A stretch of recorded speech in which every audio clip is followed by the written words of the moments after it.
इसे समझो ना रेशम का तार भैया, मेरी राखी का मतलब है प्यार भैया। साधना सरगम की आवाज में सजा तिरंगा फिल्म का ये गाना रक्षाबंधन और भाई बहन के रिश्ते की खूबसूरती को बेहद गहराई से बयां करता है।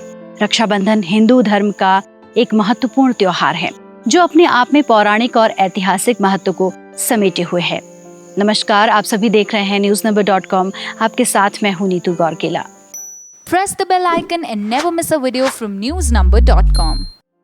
इस दिन हर भाई की सूनी कलाई बहन की ओर से भेजी गई राखी की इंतजार में रहता है। परदेश में बसे भाई भी बड़ी बेसब्री से बहन की राखी की बाट जोहते हैं। ऐसा है कि सिर्फ सगी बहन ही भाई को राखी बांध सकती है, बल्कि मुंह बोले भाई बहन भी रक्षाबंधन बंधवाने का जो दस्तूर है वो काफी पुराना है। सही मायनों में रक्षाबंधन की परंपरा ही उन बहनों ने शुरू की है जो सगी नहीं थी। उन्होंने अपनी रक्षा के लिए मुंह बोले भाई को राखी बांधकर जो परंपरा शुरू की वो आज रक्षाबंधन का त्योहार बनकर बदस्तूर जारी है। राखी का त्योहार कब शुरू हुआ इसका कोई ठोस प्रमाण नहीं है, लेकिन भविष्य पुराण के अनुसार इसकी शुरुआत देव दानव युद्ध से हुई थी।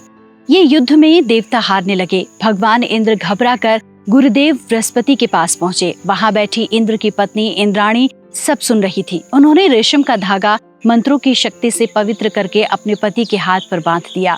संयोग से वो श्रावण पूर्णिमा का दिन था। उस अभिमंत्र धागे की शक्ति से देवराज इंद्र ने असुरों को परास्त कर दिया। ये धागा भले ही पत्नी ने पति को बांधा था, लेकिन इसे धागे की शक्ति सिद्ध हुई और फिर कालांतर में बहनें भाई को रक्षा बांधने लगी। पौराणिक गाथाओं में राखी से जुड़ी सबसे प्रसिद्ध कहानी भगवान कृष्ण और द्रौपदी की है। शिशुपाल वध के समय श्री कृष्ण इतने गुस्से में चक्र चलाया कि उनकी उंगली घायल हो गई। उससे खून टपकने लगा। द्रौपदी ने खून रोकने के लिए अपनी साड़ी का एक टुकड़ा फाड़कर भगवान की उंगली पर बांध दिया। भगवान ने उसी समय पांचाली को वचन दिया कि वो हमेशा संकट के समय उनकी सहायता करेंगे। भगवान श्री कृष्ण ने द्रौपदी चीरहरण के समय अपना वचन पूरा भी किया। रक्षाबंधन की कथा दानवराज बलि से भी जुड़ी है। राजा बलि ने 100 यज्ञ पूर्ण कर स्वर्ग पर अधिकार जमाना चाहा। इससे देवराज इंद्र घबरा गए और उन्होंने भगवान विष्णु से प्रार्थना की। तब भगवान वामन अवतार लेकर ब्राह्मण का वेश धारण कर राजा बलि से भिक्षा मांगने पहुंचे। गुरु शुक्राचार्य के मना करने पर भी राजा बलि ने भगवान विष्णु को 3 पग भूमि दान करने का वचन दे दिया।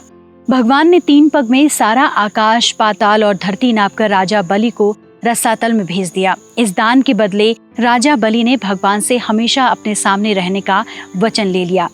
भगवान के घर न लौटने से परेशान लक्ष्मी जी को नारद जी ने एक उपाय बताया। उस उपाय का पालन करते हुए लक्ष्मी जी ने राजा बलि के पास जाकर उसे रक्षाबंधन बांध कर अपना भाई बनाया और अपने पति भगवान विष्णु को अपने साथ ले आई।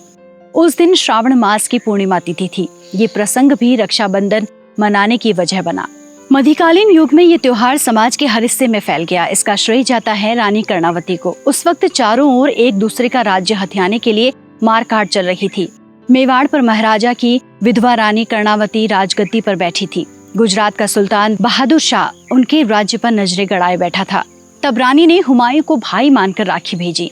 हुमायूं ने बहादुर शाह से रानी कर्णावती के राज्य की रक्षा की और राखी की लाज रखी। इस त्योहार को देश भर में अलग अलग तरीकों से मनाया जाता है। उत्तराखंड में इसे श्रावणी कहते हैं। इस दिन यजुर्वेदी ध्वजों का उपकर्म होता है। अमरनाथ की अति विख्यात धार्मिक यात्रा गुरु पूर्णिमा से शुरू होकर रक्षाबंधन के दिन खत्म होती है। महाराष्ट्र राज्य में ये त्योहार नारियल पूर्णिमा या श्रावणी के नाम से जाना जाता है। इस दिन लोग नदी या समुद्र के तट पर जाकर अपने जनेऊ बदलते हैं और समुद्र की पूजा करते हैं। राजस्थान में राम राखी और चूड़ा राखी या लुम्बा बांधने का रिवाज है। राम राखी सामान्य राखी से अलग होती है। इसमें लाल डोरे पर एक पीले छींटों वाला फूंदना लगा होता है। ये केवल भगवान को ही बांधी जाती है। चूड़ा राखी भाभीयों की चूड़ियों में बांधी जाती है। तो इस तरह से रक्षाबंधन हमारे पूरे देश में मनाया जाता है। हालांकि इसका इतिहास अलग अलग है, इसे मनाने का तरीका भी अलग अलग है। तो आज के लिए बस इतना ही। आप देखते रहिए newsnumber.com।